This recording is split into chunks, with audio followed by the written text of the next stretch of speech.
Why does one patient gets pain relieved by food while another patient gets pain worse after eating? Why are H. pylori and NSAIDs considered the two biggest villain in peptic ulcer disease? And most importantly, what are the high yield examples that students commonly forget in Viva and MCQs? In today's video, we'll cover peptic ulcer disease in a complete, high yield, clinically relevant, exam focused manner. So, what exactly is peptic ulcer disease? Let's define it. Peptic ulcer disease refers to ulcers developing in areas exposed to gastric acid and pepsin, causing a breach in the mucosal lining. There are two major types: gastric ulcer located in the stomach, duodenal ulcer located in the first part of the duodenum. Epidemiologically, lifetime prevalence is about 10 to 15%. Duodenal ulcers are more common than gastric ulcers. Duodenal ulcers occur earlier, usually between 20 to 50 years, whereas gastric ulcers after 60 years. Important risk factors are H. pylori, chronic NSAID use, smoking and alcohol, increasing age, and family history of PUD. Duodenal ulcers are more common, but gastric ulcers are more serious because of malignant potential. And this is your example. Now let's come to the etiology and the pathogenesis. This is probably the most important conceptual slide, because once you understand the pathogenesis, you'll understand the disease in a much better way. According to Harrison's principle of internal medicine, peptic ulcer disease results from imbalance between aggressive luminal factors and mucosal defense mechanisms. Let's first look at aggressive factors: gastric acid, pepsin, H. pylori, NSAIDs, smoking, and bile reflux. And now let's understand the H. pylori mechanism step by step. H. pylori causes chronic inflammation, mucosal injury, decreased somatostatin, increased gastrin, and increased acid production, finally leading to mucosal damage and ulcer formation. And now let's understand the NSAIDs mechanism. NSAIDs inhibits cyclooxygenase or COX enzyme.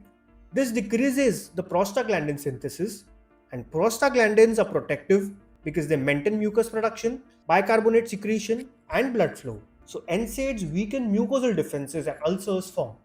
Defensive factors normally include mucus bicarbonate barrier, prostaglandins, good blood supply, tight epithelial junctions, and rapid regeneration. When the aggressive forces overpower the defensive forces, the erosion occurs, finally leading to deep ulceration.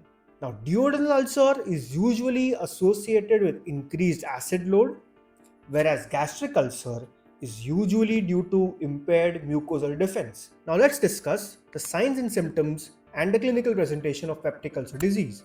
Typical symptoms include epigastric pain, bloating, fullness, nausea, vomiting, belching, heartburn, and pain is classically gnawing or burning, episodic, and always related to meals. Now, the most important part, the difference between the pain of gastric and duodenal ulcer. Pain in duodenal ulcer, it occurs 2 to 5 hours after the meal, commonly at night when the stomach is empty. Pain is relieved by food, milk, or antacids. Why? Because food temporarily neutralizes the acid. Patients may even gain weight because they eat more to relieve pain. Gastric ulcer. Pain occurs within 30 minutes to 1 hour after the meals because pain worsens with the food. Why? Because food stimulates acid secretion, which irritates the ulcer. Patients often lose weight due to fear of eating. Now, the alarming features: age above 55 years, weight loss, GI bleeding, persistent vomiting, dysphagia, anemia, and a family history. And family history of GI malignancy. Complications include hemorrhage, which is most common, perforation, gastric outlet obstruction, and malignant transformations, especially in gastric ulcers. Now, the diagnosis of PUD. It is primarily based on symptoms, risk factors, alarming features, and examination and investigations. Characteristic symptoms include epigastric pain, which is burning, always related to meals. Risk factors like NSAID use and H. pylori exposure. Risk factors like NSAID use and H. pylori exposure increase suspicion. Physical examination, it may show epigastric tenderness, Pallor if anemia is present, and signs of complications. Clinical diagnosis is considered when typical symptoms are present. No alarming features exist. Risk factors are identified. But remember, alarming features always require further evaluation to rule out other complications. Now let's discuss the investigations. Goal of investigation is first to confirm the diagnosis, identify H. pylori, assess the complications, and exclude malignancy. Non-invasive tests for H. pylori. It includes urea breath test, best non-invasive test, stool antigen test, and serology. CBC may show anemia, occult blood in stool may indicate bleeding. Second, upper GI endoscopy. It is gold standard. Advantages: direct visualization, biopsy capability, and rules out malignancy. Imaging. Ultrasound or CT scan may be used if complications are suspected. Lab tests, CBC, electrolyte, liver and renal function test, coagulation profile. Other tests, gastrin level if Zollinger-Ellison syndrome is suspected. Now let's quickly compare gastric and duodenal ulcers side by side.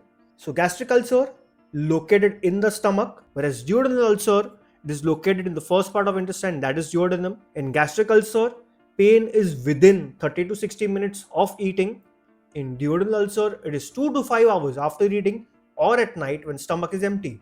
In gastric ulcer, the pain worsens with food and is relieved by antacid, and in duodenal ulcer, pain is relieved by food or antacid. Pain character in gastric ulcer, it is dull, burning and steady pain, whereas in duodenal ulcer, it is gnawing and cramping pain. In gastric ulcer, there is loss of appetite and loss of weight, whereas in duodenal ulcer, there is weight gain and appetite is normal or increased. Nausea and vomiting are more common in gastric ulcer and less common in duodenal ulcer.